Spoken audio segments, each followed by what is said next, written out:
Assalomu alaykum, kanalimizga xush kelibsiz. Barchan G'afurova endigina baxtimni topdim deganda turli xil tanqid va negativlar ostida qolib ketdi. Barchan G'afurova Rayhon Ganiyevaning turmush o'rtog'ini tortib oldi degan gap-so'zlar. Bunga Barchan G'afurovaning bo'lajak turmush o'rtog'i o'z Instagram sahifasida haqiqatlarni aytib berdi. Sizlar qanaqa odamsizlar? Men umuman tushunmadim, nega tinch qo'ymaysizlar? Ko'plab muxlislar kommentariyalarda Rayhonni uyini buzib erga tegyapti Barchin deb yozib tashlayapti.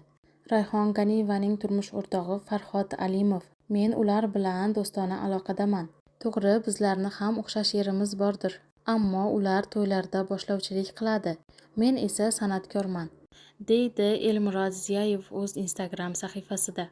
Shuningdek, bo'lajak ayoli Barchin G'afurovaga kattakon rahmat aytdi. Siz qanaqa barakali ayolsiz, har bitta qo'ygan videolarim millionda urmoqda. Barchin bu videoyimni ko'rib aloqaga chiq deb o'z videosini yakunladi.